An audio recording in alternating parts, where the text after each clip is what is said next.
CM Revanth Reddy దేశీ నేతగా ఎదుగుతున్నారా?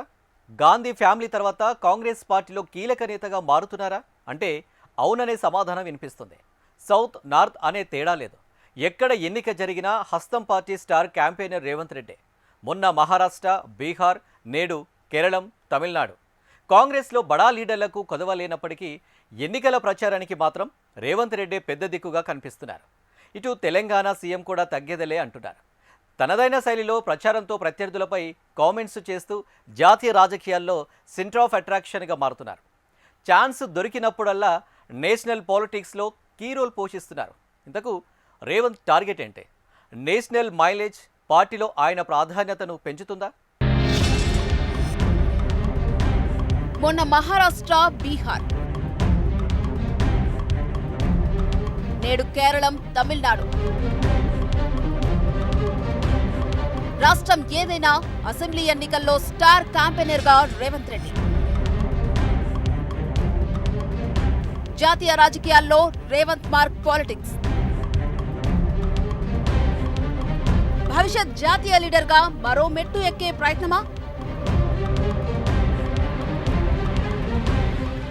తెలంగాణ ముఖ్యమంత్రి రేవంత్ రెడ్డి కాంగ్రెస్ పార్టీలో బలమైన జాతీయ నాయకుడిగా ఎదుగుతున్నారా అంటే అవుననే అనాలి. తెలంగాణలో పార్టీకి పెద్ద దిక్కుగా మారడమే కాదు, వీలు చిక్కినప్పుడల్లా జాతీయ రాజకీయాల్లోనూ తన మార్క్ చూపిస్తున్నారు. ఉత్తరాది, దక్షిణాది అని తేడా లేకుండా రాష్ట్రాల అసెంబ్లీ ఎన్నికల్లో కాంగ్రెస్ పార్టీ స్టార్ క్యాంపెయినర్ గా మారారు ఆయన. మొన్న మహారాష్ట్ర, బీహార్ అసెంబ్లీ ఎన్నికల్లో ప్రచారం చేశారు. తాజాగా కేరళం, తమిళనాడులోనూ స్టార్ క్యాంపెయినర్ గా బరిలోకి దిగారు.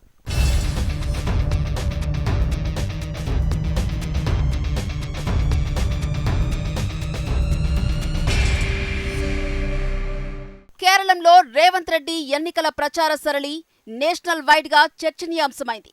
విజయన్ నేతృత్వంలోని ఎల్జీఎఫ్ కూటమిని రేవంత్ టార్గెట్ చేసిన తీరు, ఆయన లేవనెత్తిన అంశాలు జాతీయ మీడియాలోనూ హెడ్లైన్స్ గా మారాయి.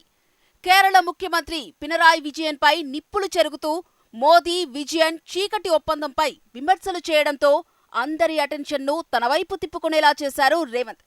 ఇదే కోవలో తమిళనాడులో సైతం ఎన్నికల ప్రచారాన్ని హోరెత్తిచ్చేందుకు సిద్ధమయ్యారు.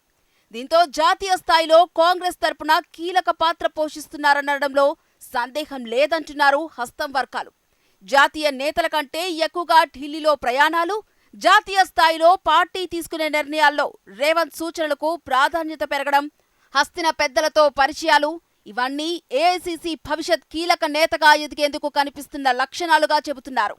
స్టార్ క్యాంపెయినర్ గా రేవంత్ కు లభిస్తున్న గుర్తింపు చూస్తుంటే జాతీయ రాజకీయాల్లో ఆయనకి లభించిన ప్రమోషన్ గా భావిస్తున్నారట.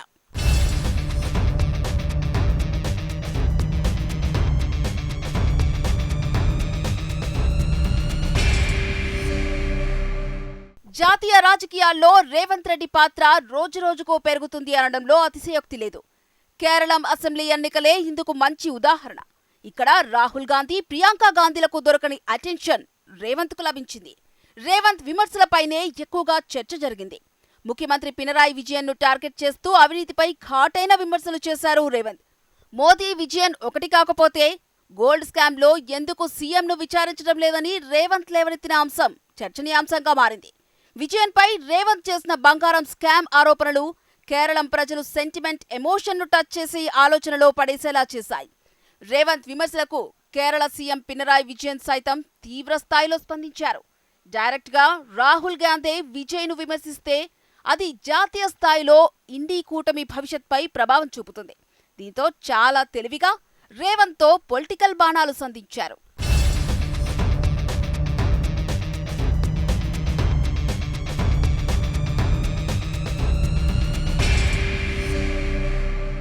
ఇదిలా ఉంటే తెలంగాణ కాంగ్రెస్ ముఖ్య నేతలు కేరళం, పుదుచ్చేరి అసెంబ్లీ ఎన్నికల్లో ప్రచారం చేశారు.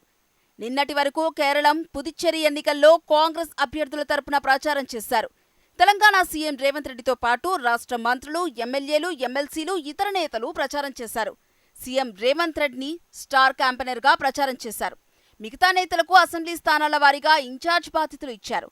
దీంతో వారంతా కేరళ ఎన్నికల ప్రచారం ఎండ్ కావడంతో తెలంగాణకు చేరుకున్నారు. ఇక తమిళనాడు అసెంబ్లీ ఎన్నికలు ఏప్రిల్ 23న జరగనున్నాయి. తెలంగాణ సీఎం రేవంత్ రెడ్డితో పాటు డిప్యూటీ సీఎం బట్టి విక్రమార్క, మంత్రి ఉత్తమ్ కుమార్ రెడ్డిలను స్టార్ క్యాంపెయినర్లుగా నియమించారు. డీఎంకేతో పొత్తులో భాగంగా తమిళనాడులో కాంగ్రెస్ పార్టీ 28 అసెంబ్లీ స్థానాల్లో పోటీ చేస్తోంది. అందులో 12 అసెంబ్లీ నియోజకవర్గాలకు రాష్ట్ర మంత్రి ఉత్తమ్ కుమార్ రెడ్డిని సీనియర్ అబ్జర్వర్గా అధిష్టానం నియమించింది. దీంతో కాంగ్రెస్ నేతలు అంతా తమిళనాడులో మకాం వేసి ప్రచారం చేస్తున్నారు.